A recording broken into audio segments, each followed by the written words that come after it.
Hello friends, नमस्कार। मैं प्रियंका स्वागत करती हूँ आप सभी का आपके अपने चैनल टारगेट टीचर जॉब और target UP TET C TET app में। तो दोस्तों, आज हम पढ़ेंगे डीएलएड 4th सेमेस्टर का हिंदी विषय और ये है आपका क्लास नंबर 17। तो दोस्तों, यहाँ पर आज हम लोग पढ़ेंगे अध्याय 4। ये आपका हिंदी विषय का लास्ट अध्याय है। दोस्तों, अध्याय 3 तक हम लोग पढ़ चुके हैं। अगर अध्याय 4 आपका समाप्त हो जाता है तो इसका मतलब ये हुआ कि आपका हिंदी विषय कंप्लीट हो गया है, पूरा सिलेबस कंप्लीट हो गया है। तो दोस्तों, हम लोग अध्याय 4 पर पहुंच चुके हैं। तो चलिए आज हम लोग देखेंगे अध्याय 4, जिसका नाम है अनिवार्य संस्कृत शिक्षण। तो दोस्तों, यहाँ पर हम लोग देखेंगे अनिवार्य संस्कृत शिक्षण अध्यापन। तो किस तरह से संस्कृत शिक्षण यानी कि अध्यापन किया जाता है, चलिए देखते हैं।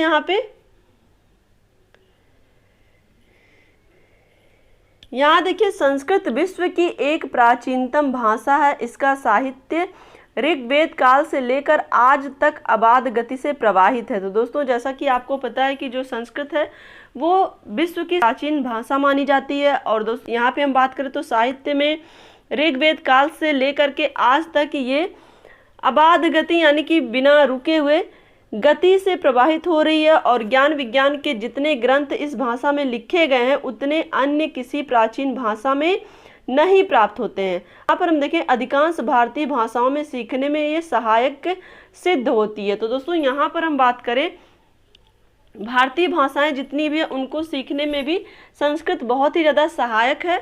तो दोस्तों, यहाँ पर आज हम लोग चलिए देखते हैं अनिवार्य संस्कृत शिक्षण यानी कि अध्यापन के उद्देश्य। तो अनिवार्य संस्कृत शिक्षण के उद्देश्य क्या क्या हैं, किस लिए अध्यापन कार्य किया जाए, किस लिए शिक्षण कार्य किया जाए, इसके विषय में चलिए हम लोग देखते हैं। तो दोस्तों, यहाँ पर हम देखें अनिवार्य संस्कृत शिक्षण के उद्देश्यों को 2 रूपों में अध्ययन कर सकते हैं। तो पहला रूप क्या है, सामान्य उद्देश्य, और दूसरा क्या है, विशिष्ट उद्देश्य। तो दोस्तों, चलिए देखते हैं सामान्य उद्देश्य क्या है अनिवार्य संस्कृत शिक्षण के। तो दोस्तों, यहाँ पर चलिए देखते हैं सामान्य उद्देश्य।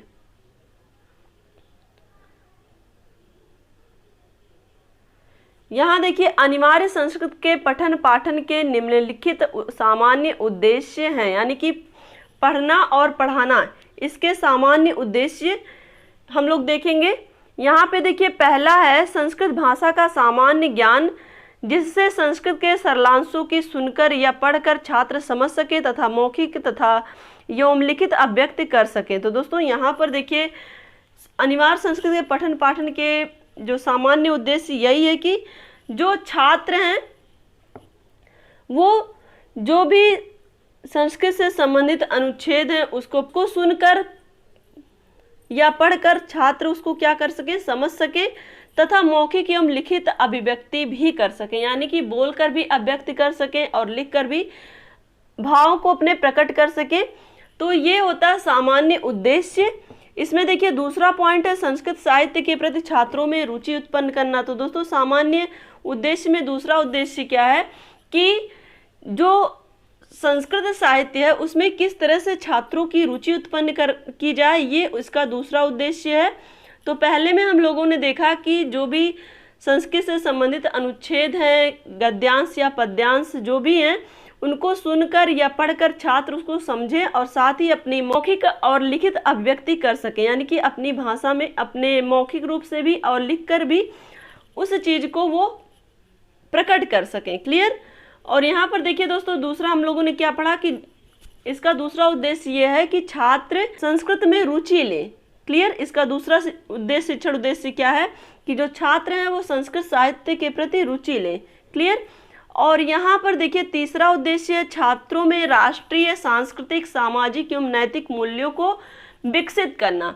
तो दोस्तों देखिए, संस्कृत हमारी प्राचीन भाषा के साथ साथ हमारे जो भी संस्कार जुड़े हुए हैं संस्कृत से, तो वो कहीं ना कहीं चाहे वो राष्ट्रीय हो या फिर सांस्कृतिक हो या फिर सामाजिक हो, ये सारे मूल्य संस्कृत के माध्यम से हमारे अंदर विकसित होंगे। तो इसके लिए छात्रों को इसका पढ़ना आवश्यक है। तो दोस्तों, इसके पहले हम लोगों ने देखा सामान्य उद्देश्य, अब हम देखते हैं विशिष्ट उद्देश्य।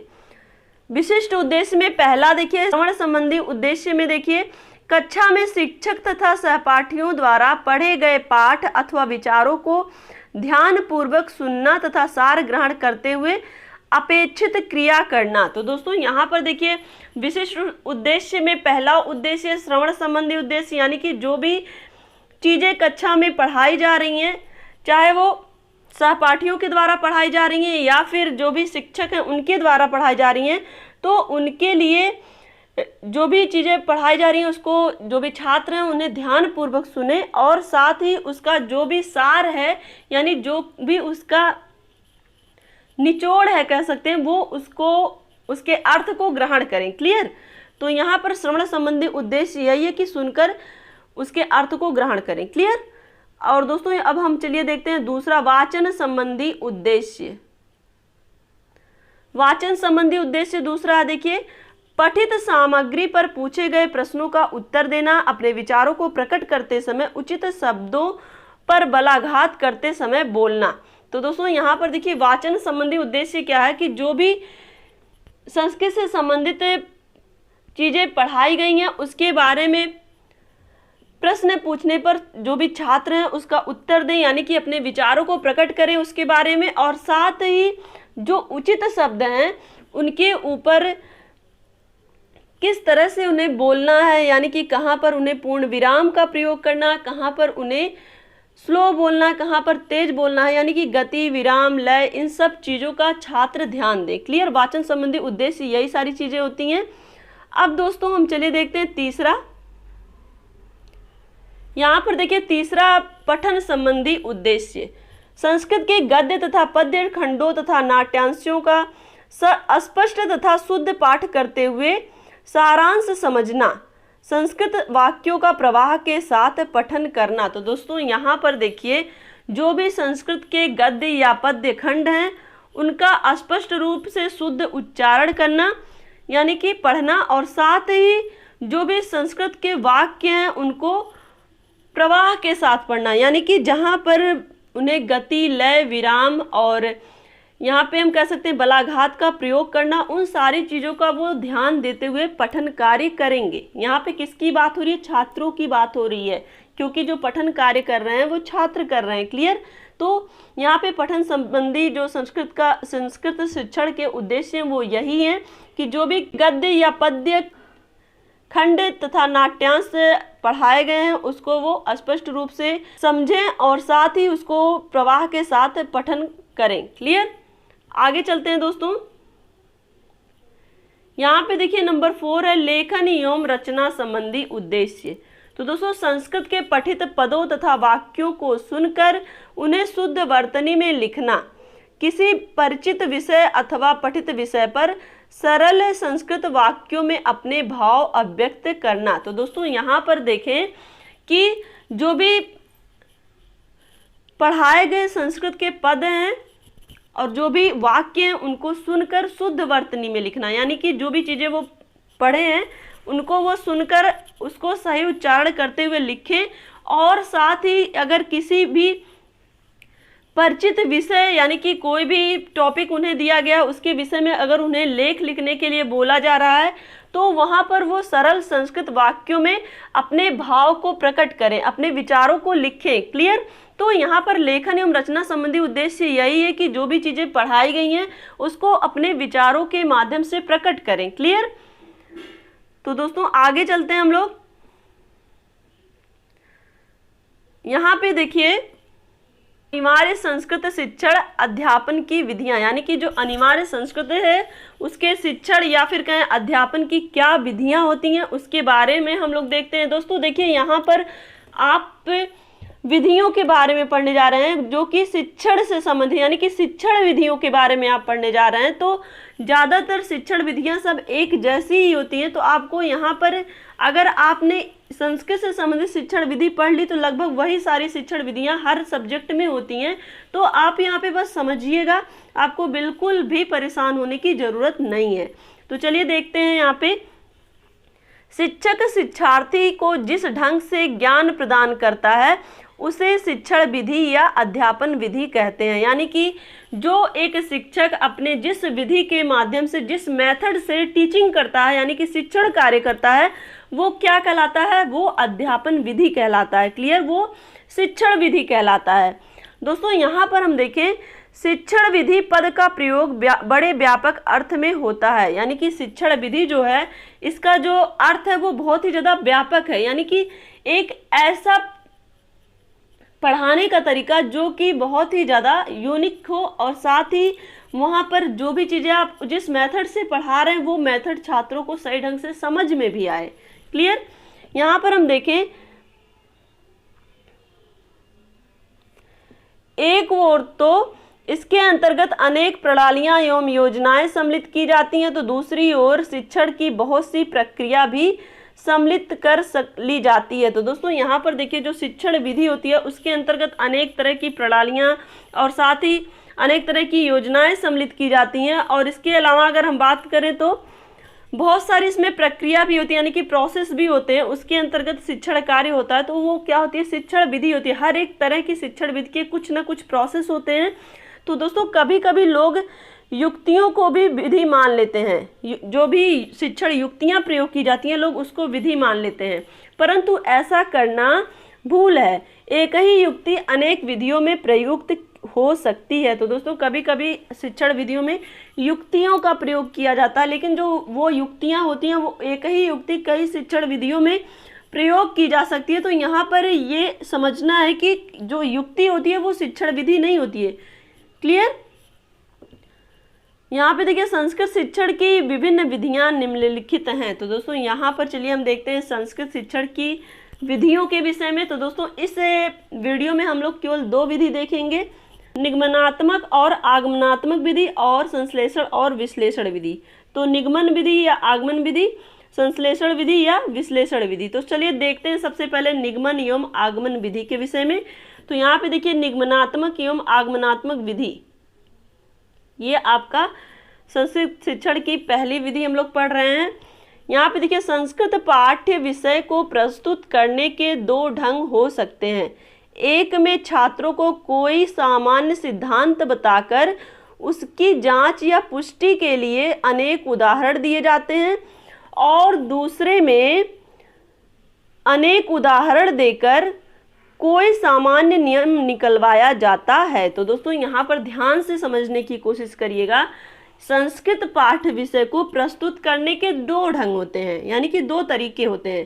पहले में क्या होता है कि कोई सामान्य सा सिद्धांत बता दिया जाएगा और उसकी पुष्टि के लिए अनेक उदाहरण दिए जाएंगे, यानी कि सिद्धांत बताने के बाद उदाहरण दिए जाएंगे। और दूसरी तरफ सबसे पहले उदाहरण दिया जाएगा और उसके बाद कोई सामान्य नियम निकलवाया जाता है। क्लियर? पहले में क्या था?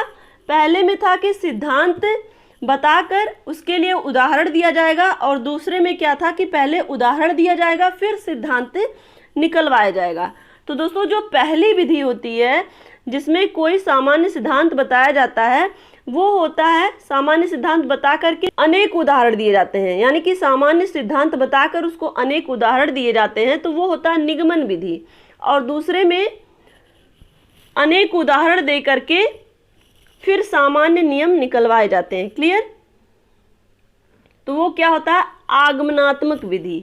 तो यहाँ पर देखिए दोस्तों, बस आप सामान्य भाषा में समझिए, आप यहाँ पे रटिएगा नहीं। नियम यानी कि निगमन। तो निगमन में क्या होता है? सबसे पहले नियम बताया जाता है, निगमन नियम पहले आएगा। और आगमन में क्या होता है? पहले उदाहरण दिया जाएगा फिर नियम बताया जाएगा। क्लियर? यानी कि उदाहरण के माध्यम से ही नियम निकलवाया जाएगा। दोस्तों इसको आप बस ये याद कर लीजिएगा, निगमन में नियम और आगमन में उदाहरण से नियम। क्लियर? आपको याद हो जाएगा, निगमन नियम, आगमन उदाहरण से नियम। क्लियर?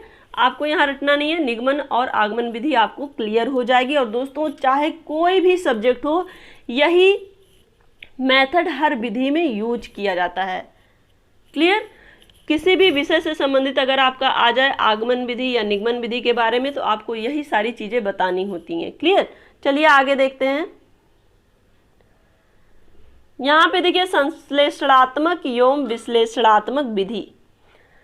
संस्कृत पाठ्य वस्तु को उपस्थित करने का यदि ऐसा है कि पहले अंगों का ज्ञान देकर तब पूर्ण वस्तु का ज्ञान कराया जाए तो उसे संश्लेषणात्मक विधि कहते हैं। तो दोस्तों देखिए यहाँ भी समझने की कोशिश करिएगा। सबसे पहले संश्लेषण विधि में क्या होता है कि सबसे पहले अंगों के विषय में ज्ञान कराया जाएगा, उसके बाद उस वस्तु के बारे में ज्ञान कराया जाएगा। यानी कि सबसे पहले पूरे अंगों के विषय में बताया जाएगा, फिर पूरे एक वस्तु का ज्ञान कराया जाएगा। यानी कि यहाँ पे अलग अलग भागों को बताने के बाद उस वस्तु के विषय में बताया जाएगा जो उस भागों से जुड़ी हुई है। क्लियर?